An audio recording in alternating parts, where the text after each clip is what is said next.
계속해서 예레미야서를 살펴보고 있고요. 예레미야서에서는 열방을 향한 하나님의 심판에 대해서 이야기를 하고 있습니다.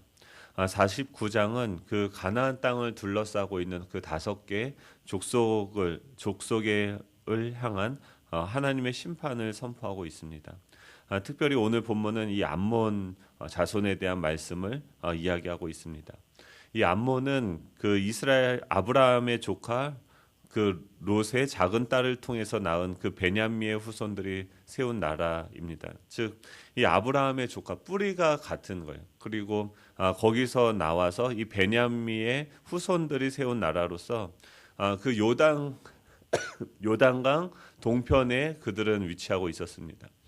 이 사람들은요 농업을 주업으로 하고 있었고 또 말감이라는 우상을 그 민족 신으로서 섬기고 있었습니다. 이 사람들은 항상 그 이스라엘 백성들을 역사 가운데서 보면은 대적하고 있었는데요. 사사기에 보면은 에글론이 이 암몬과 이 아말렉 자손들을 모아서 그 이스라엘을 치게 되어집니다. 그래서 18해 동안 이스라엘 백성들을 지배하게 됩니다. 이 암몬은 호시탐탐 그 상대방의 약점을 보고 그가 좀 연약해져 있을 때 사람들을 모아서 그 상대방을 치는 사람들인 거죠. 또한 아모스서 1장 13절에 보면 이는 그들이 자기 지경을 넓히고자 하여 길르앗의 아이 벤 여인의 배를 갈랐음이니라라고 이야기를 합니다. 이 암몬 자손들은 그 말감이라고도 하고 밀곰이라고도 하고 또 다른 데서는 몰렉이라고도 합니다. 이 몰렉 신을 섬기는 자들인데 이들의 제사는 인신 제사가 유명합니다. 그래서 그 적들을 죽이고 또 그 임신한 여인의 배를 가르기까지 하면서 이것이 뭐냐면 그들의 종교 의식인 거죠. 또한 자신의 자녀들까지도 하나님께 그 자신들이 섬기는 그 신에게 바친다라고 하면서 즉 자신의 어떤 목적 성취를 위해서는 수단 방법을 가리지 않는 자들이었습니다. 또 그 스바냐서 2장 8절에서 10절에 보면 내가 모압의 비방과 암몬 자손의 조롱하는 말을 들었나니 그들이 내 백성을 비방하고 자기들의 경계에 대하여 교만하였느니라라고 이야기를 합니다. 지금 이 암몬 자손은요 계속해서 그 상대를 보면서 비방하고 조롱하는 말을 통하여서 그 상대방을 깎아내리는 사람들. 정리하면은 이 암몬 족속은 어떤 사람입니까? 이스라엘 백성 그 옆에서 약점만 호시탐탐 기다리다가 그들이 연약해질 때 공격하고 또 목적을 위해서는 자녀와 임산부의 생명을 취하는 것도 마다하지 않고 또 이 조롱과 비방이 주특기인 그런 존재들입니다. 오늘 본문은요 이 예레미야를 통해서 이 암몬 족속을 하나님께서 어떻게 하실 것인지에 대해서 그들의 죄를 심판하실 것이다라는 것을 선포하고 계십니다. 1절의 말씀입니다. 우리 같이 한번 1절 같이 읽어보도록 하겠습니다. 1절입니다. 시작. 암몬 자손에 대한 말씀이라 여호와께서 이와 같이 말씀하시되 이스라엘이 자식이 없느냐 상속자가 없느냐 말감이 갓을 점령하며 그 백성이 성읍들에 사는 것은 어찌 됨이냐. 지금 하나님께서는 먼저 이 암몬 족속이 이스라엘의 땅 그 갓을 쳐서 점령한 것에 대해서 책망을 하고 있습니다. 지금 이 사건은 그 BC 722년에 북이스라엘 백성들이 이 아수르에 멸망하게 되어졌을 때 지금 이 예레미야 시대는 아니에요. 훨씬 이전에 이 암몬 자손들이 그 북이스라엘이 아수르에 의해서 받았을 때 그때를 그 기회를 잡고선 그 땅에 들어가서 그 땅을 차지했던 사건들을 지금 이야기하고 있는 것입니다. 이것은 무엇입니까? 지금 하나님께서는요 우리들의 죄 또 우리 주변에서 우리를 괴롭히는 그 사람들의 과거에 어떤 저질렀던 그 죄에 대해서도 잊어버리지 아니하신다는 거예요. 또한 그것은 무엇입니까? 지금 무엇을 책망하고 있습니까? 이스라엘이 자식이 없느냐, 상속자가 없느냐라는 말씀은 지금 이스라엘에게 소유된 이 땅을 빼앗는 그 암몬의 태도에 대해서 하나님이 정확하게 그들의 죄에 대해서 지적하고 책망하고 계시다라는 것이죠. 신명기 2장에 보면은 하나님께서는 그 가나안 땅을 정복하게 되어졌을 때 이스라엘 백성들이 그 암몬 지역을 지나가게 되어집니다. 그때 이렇게 명령하십니다. 암몬 족속에게 가까이 이르거든 그들을 괴롭히지 말고 그들과 다투지도 말라. 암몬 족속의 땅은 내가 내게 기업으로 주지 아니하리니 이는 내가 그것을 롯 자손에게 기업으로 주었음이라라고 얘기합니다. 사실 우리가 받은 이 모든 것은 하나님의 은혜로 받게 되어진 것이죠. 우리는 그것을 자꾸 무언가를 더 지경을 넓히고 뭔가를 더 많은 것들을 갖기 위해서 애쓰고 노력하는 것이 아니라 이미 하나님께서 은혜로 우리에게 주신 것들을 잘 키우고 잘 자라기 위해서 잘 관리하고 그것을 잘 섬길 수 있는 다스릴 수 있는 것들을 고민하면 되는 것이죠. 하나님께서는 이 암몬 이 족속을 지나가게 되어졌을 때 그들을 괴롭히지도 말고 다투지도 말고 그것은 너희 것이 아니다라고 하면서 경계를 분명하게 이야기하셨습니다. 하지만 이 암몬은 어떻습니까? 자신들의 그 지경, 자신들의 그 경계를 계속해서 넘어가는 거죠. 선을 계속 넘는 거죠. 왜 그렇습니까? 그 주변에 있는 사람들의 것을 자신이 갖고 싶은 거죠. 자신의 영향력을 극대화하고 싶은 것이죠.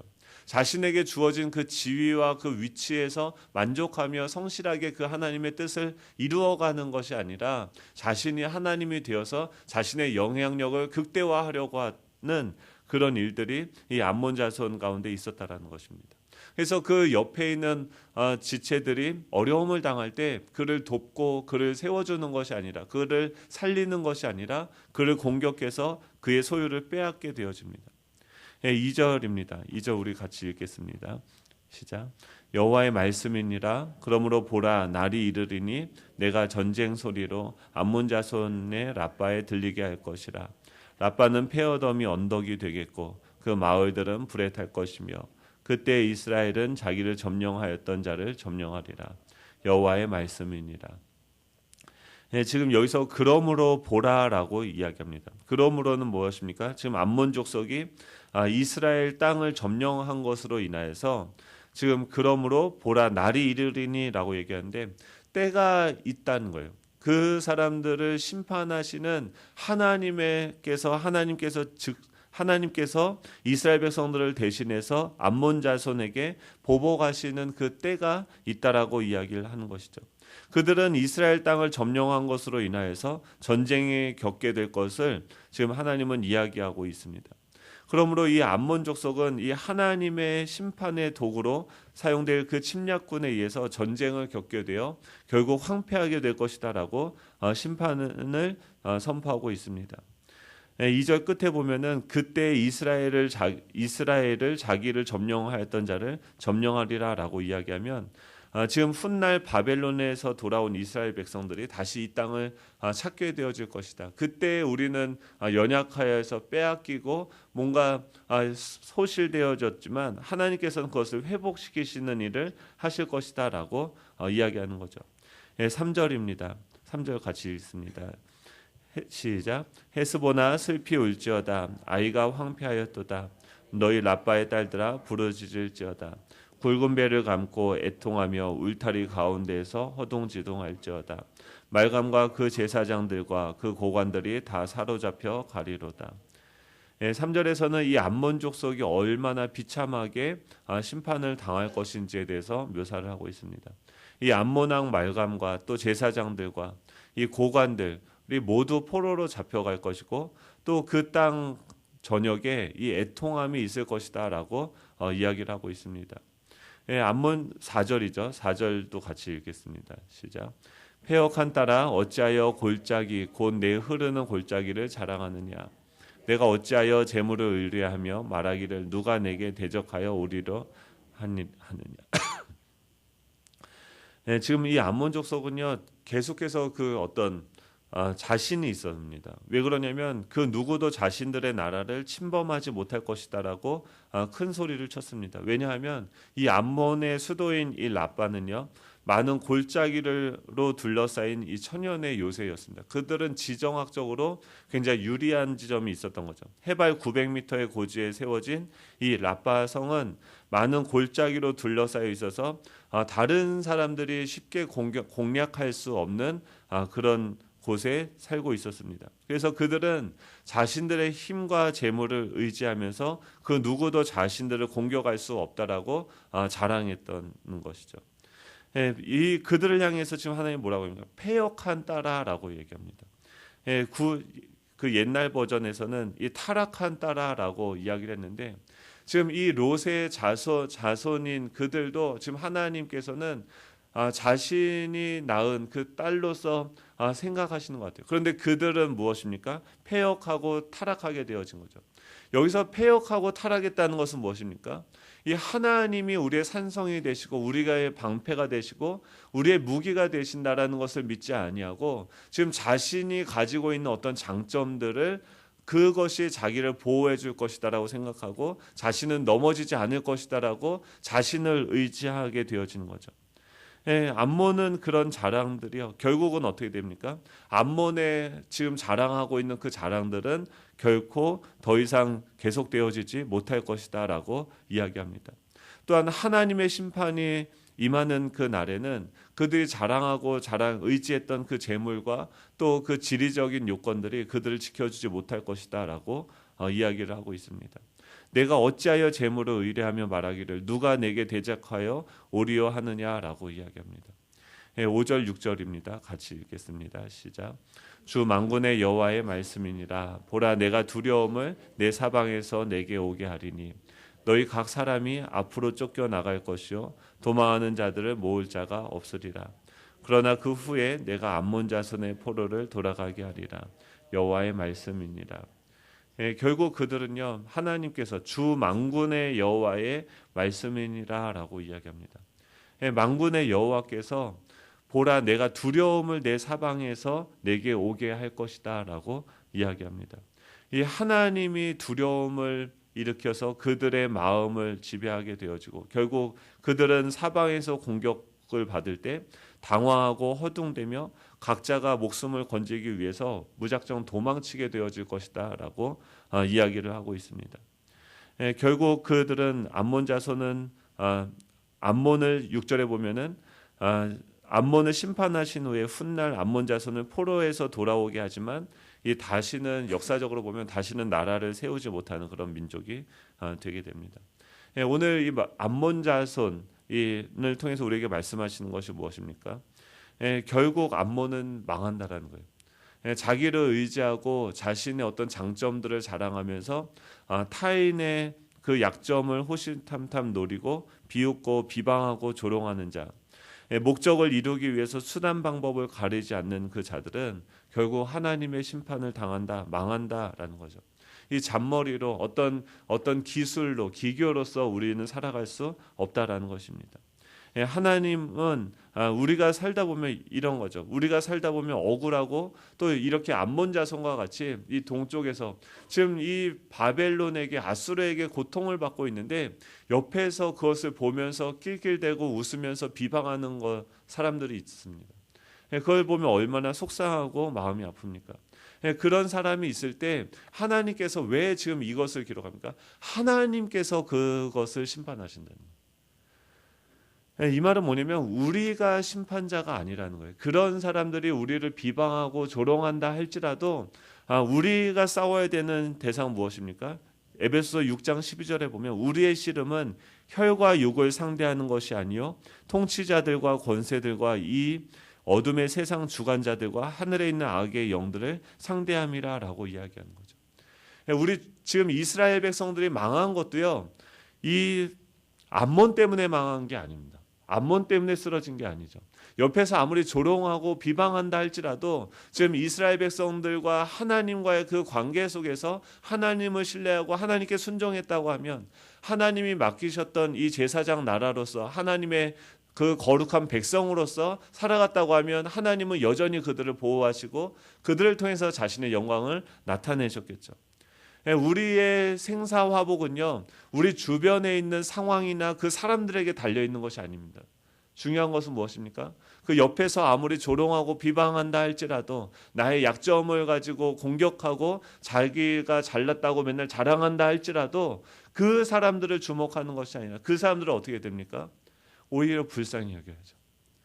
여전히 하나님이 없이 자신의 그 알량한 그 재물과 그 자신의 알량한 것들을 의지하면서 결국 하나님에게 심판을 받아야 되는 대상으로 타락하게 되어지는 거예요. 우리가 싸워야 될 것은 그런 이 가나안 땅에서 하나님의 영광을 나타내기 위해서 하나님이 우리를 두셨는데 그런 우리의 마음을 빼앗고 계속해서 우상을 숭배하고 하게 만드는 그 사단과 이 죄와 이 사망의 세력들, 이 영적인 싸움인 거죠. 그들과 싸워야 되는 거죠. 오히려 이 암몬 자손들을 보면서 어떻게 해야 됩니까? 나를 조롱하고 비방할 때 그의 영혼의 지금 이 지배됨, 지금 사단의 종노릇하고 있는 거죠. 예, 그들을 불쌍하게 여기면서 예수님은 어떻게 하셨습니까? 이 땅에 오셔서 그 사람들의 조롱과 비방을 다 온몸으로 받아내셨어도 하나님은 부활하게 하시고 승리하게 하시는 거죠. 그리고 그 제자들에게 무엇을 가르치십니까? 주기도문을 가르치십니다. 하나님의 뜻이 이 땅 가운데 이루어지기 위해서 너희는 기도하라. 하나님께서, 기도는 무엇입니까? 이 땅에 하나님께서 통치하고 계시다라는 것을 적극적으로 인정하고 그 하나님을 의존하라는 거예요. 우리가 가진 가장 강력한 무기는 무엇입니까? 기도예요. 기도하면 하나님이 일하시는 줄 믿으시기 바랍니다. 오히려 나를 비방하고 자랑하고 그 꼴보기 싫은 그 깐죽거리는 그 사람까지도 구원할 수 있는 능력이 우리에게 있는 것이죠. 이 하나님의 그런 능력이, 그런 사랑이 우리를 통해서 흘러가기를 원합니다. 교회는 무엇을 해야 됩니까? 교회는 교회만이 해야 되는 일을 해야 됩니다. 정치는 누가 합니까? 정치가가 해야 돼요. 사회 변화가 중요합니다. 사회 정의를 이루어가야 됩니다. 사회의 구조적인 문제를 바꿔야 됩니다. 하지만 그거보다도 더 근본적으로 하나님께서 교회를 통해서 하시고자 하는 것이 있는 거죠. 무엇입니까? 우리의 왕 되신 하나님께서 이곳에서 우리의 예배를 받으셔야 된다. 하나님의 심판과 구원을 우리는 계속해서 선포해야 되는 것입니다. 또한 어떤 이 암몬 족속의 이 심판을 통해서 우리에게 말씀하시는 것이 무엇입니까? 우리도 또한 두렵고 떨림으로 나 자신을 살피면서 우리의 구원을 이루어 가야 된다라고 이야기하는 것입니다. 하나님이 계세요. 그렇다고 하면은 지금 이 암몬 족속은 왜 가나안 땅에 있는 그 이스라엘 백성들을 시기할까요? 그들이 가진 게 더 크고 좋아 보이기 때문인 거죠. 자신들은 골짜기에서 사는 겁니다. 얼마나 올라갔다 내려갔다 힘들겠습니까? 근데 그 땅을 주신 분은 하나님이신 거죠. 그럼 그곳에서 하나님께 찬양하고 예배해야 되는 거죠. 아브라함이 그 베델로 올라가서 그 롯에게 자신의 모든 소유를 너가 선택해라 라고 이야기하고 자신은 그 꼭대기에 올라가서 하나님을 예배하기로 선택하는 것처럼, 근데 결국 누구를 통해서 이 롯을 구원하게 되어집니까? 하나님을 예배하고 하나님을 신뢰했던 그 아브라함을 통해서 이 롯을 구원하는 사건이 나타나게 되어지는 것이죠. 우리가 정작 해야 되는 것은 무엇입니까? 우리의 상황이 남들과 비교해서 열악할 수 있죠. 하지만 그 상황에서 저희들은 하나님을 신뢰하기로 결단하는 거예요. 하나님이 주신 것은 가장 선하시고 아름답다. 하나님께서 심판하신다. 즉 무엇입니까? 하나님이 나의 왕이 되시고 그 왕은 선하시고 인자하시고 신실하시다는 거예요. 그 하나님을 찬양하는 오늘 하루가 되면 좋겠습니다. 그 하나님께만 반응하는 오늘 하루가 되시는 저와 여러분이 되기를 간절히 소원합니다. 기도하겠습니다. 하나님 감사합니다.